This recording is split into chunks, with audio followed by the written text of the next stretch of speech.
반갑습니다. 오늘도 여러분들께 스포츠 정보를 알려드리는 토토시즌입니다. 구독과 좋아요는 저에게 큰 힘이 됩니다. 구독과 좋아요 한 번씩 눌러주시면 감사하겠습니다. 추가 조합픽은 영상의 댓글에 기재해두었습니다. 그럼 바로 분석 시작하도록 하겠습니다. 첫 번째 경기는 시리아와 태국입니다. 시리아는 이번 대회에서 강팀들을 상대로 꾸준히 득점력을 보여주며 공격적인 전술을 유지해왔습니다. 일본전에서는 두 차례나 리드를 잡으며 경기 흐름을 주도했고 한국전에서도 만만치 않은 경기력을 선보였습니다. 태국의 수비 조직력이 허술하다는 점을 감안하면 시리아가 보다 공격적인 운영을 통해 확실한 승점을 확보하려 할 가능성이 큽니다. 미드필드에서의 빠른 전개와 측면을 활용한 공격이 핵심이 될 것이며 태국의 수비 뒷공간을 지속적으로 공략할 것으로 예상됩니다. 태국은 이번 대회에서 수비적으로 많은 문제를 노출하며 일본과 한국을 상대로 연달아 실점을 허용했습니다. 이번 경기에서도 수비적으로 불안한 모습을 보일 가능성이 크며 공격적으로 나서더라도 시리아의 역습에 쉽게 노출될 가능성이 높습니다.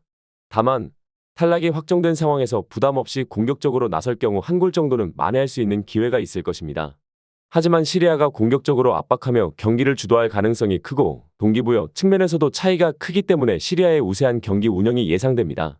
결론을 말씀드리자면 시리아는 초반부터 강한 압박과 빠른 공격 전개를 활용해 태국의 수비를 흔들 가능성이 높습니다.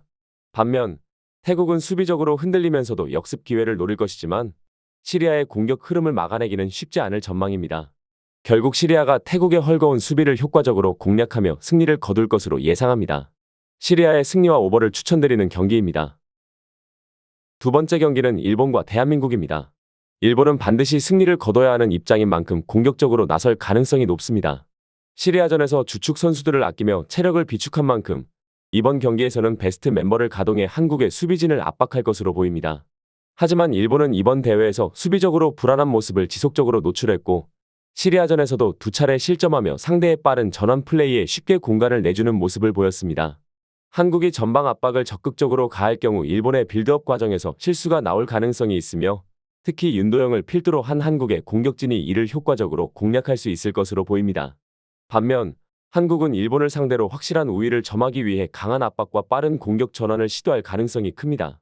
특히 한국의 에이스 윤도영이 2년 전 대표팀에서 일본에게 패배했던 경험을 서력하겠다고 공개적으로 의지를 다진 만큼 이번 경기에서 적극적인 모습을 보일 것으로 예상됩니다. 한국은 기본적으로 탄탄한 조직력을 갖춘 팀이며 상대의 공격을 차단한 뒤 빠른 템포로 전방으로 전개하는 능력이 뛰어납니다. 일본이 공격적으로 나오면서 라인을 올릴 경우 한국은 이를 역이용해 빠른 역습으로 결정적인 찬스를 만들어낼 가능성이 큽니다. 결론을 말씀드리자면 이번 경기는 일본이 높은 점유율을 바탕으로 경기를 주도하려 하겠지만 한국이 강한 압박과 빠른 역습을 활용해 일본의 수비 뒷공간을 공략하는 흐름이 될 가능성이 높습니다. 일본은 승리를 위해 공격적으로 나오다가 한국의 역습에 당할 가능성이 크며 한국은 경기 내내 안정적인 운영을 유지하면서도 결정적인 순간 승부를 결정짓는 한 방을 터뜨릴 수 있을 것으로 보입니다. 일본은 결국 무너질 것이며 한국이 조 1위를 확정짓고 일본을 탈락시킬 가능성이 높습니다. 한국의 승리와 오버를 추천드리는 경기입니다. 세 번째 경기는 전북현대와 포트FC입니다. 전북은 1차전에서 승리를 확정지으며 체력적인 부담 없이 경기를 운영할 수 있는 위치에 있습니다. 두 경기 연속으로 최정예 라인업을 가동했던 만큼 이번 경기에서는 일부 로테이션을 가동하며 선수들의 체력을 안배할 가능성이 높습니다. 하지만 포트가 적극적으로 공격을 시도하면서 수비 라인이 흔들릴 가능성이 크기 때문에 전북은 경기 흐름을 조절하며 상대의 실수를 역이용하는 방식으로 득점을 노릴 것입니다. 특히 콤파뉴를 비롯한 공격진은 상대의 전진 압박을 역습으로 효과적으로 공략하며 추가 득점을 만들어낼 가능성이 큽니다. 포트는 이번 경기에서 공격적으로 나올 가능성이 높습니다. 1차전에서 사실상 무너진 경기력을 보였지만 원정에서 최소한 한 골 정도는 만회하기 위해 전방 압박을 시도하며 빠른 공격 전개를 노릴 가능성이 큽니다.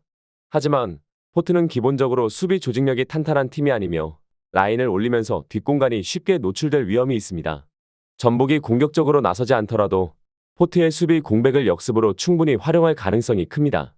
결론을 말씀드리자면 이번 경기는 포트가 공격적으로 나오면서 한 골 정도 만회할 가능성이 있지만 전북이 경기 흐름을 안정적으로 조절하면서 결국 승리를 챙길 가능성이 높습니다. 로테이션을 감안하더라도 전북이 전력에서 앞서 있으며 포트가 공격적으로 나오면서 생기는 공간을 활용해 득점할 가능성이 큽니다. 전북의 승리와 오버를 추천드리는 경기입니다. 네 번째 경기는 라이언시티와 무왕통입니다. 라이언시티는 이번 대회에서 태국 리그 팀들을 상대로 강한 모습을 보이며 이미 3연승을 기록하고 있습니다. 포트와 무앙통 같은 태국 팀들을 상대로도 확실한 승리를 거둔 만큼 홈에서 열리는 이번 경기에서도 강한 공격력을 선보일 가능성이 큽니다. 비록 송이용이 이번 경기에서 결장하지만 라이언시티의 전반적인 공격력은 여전히 위력적이며 전방에서 다양한 득점 옵션을 활용할 수 있습니다. 경기 운영에서도 초반부터 강한 압박과 빠른 공격 전개를 통해 상대를 몰아붙이며 주도권을 잡으려 할 가능성이 높습니다. 반면 무앙통은 1차전에서 후반 2골을 만회하며 추격하는 모습을 보였지만 전반적으로 경기력에서 밀리는 모습을 보였습니다. 특히 수비 조직력에서 많은 문제를 드러냈으며 라이언시티의 빠른 공격 전개에 적절히 대응하지 못하는 모습을 보였습니다. 이번 경기에서도 비슷한 패턴이 반복될 가능성이 크며 원정에서 보다 공격적으로 나서야 하는 상황이기에 수비적으로 더욱 불안한 모습을 보일 가능성이 큽니다. 라이언시티가 상대의 공격을 효과적으로 차단하면서 빠른 역습을 활용하면 충분히 추가 득점을 만들어낼 수 있습니다. 결론을 말씀드리자면 이번 경기는 라이언시티가 초반부터 강한 압박을 가하며 경기를 주도할 가능성이 큽니다. 상대 팀이 만회하기 위해 적극적으로 공격에 나설 것이지만 오히려 수비 조직력이 흔들리면서 라이언시티의 빠른 공격에 노출될 가능성이 높습니다. 결국 라이언시티가 경기 내내 우위를 유지하며 승리를 거둘 것으로 예상합니다. 라이언시티의 승리와 오버를 추천드리는 경기입니다. 추가적인 조합을 원하신다면 구독과 좋아요를 눌러주시면 감사하겠습니다. 성공적인 수익에는 종종 운 이상의 것이 필요합니다.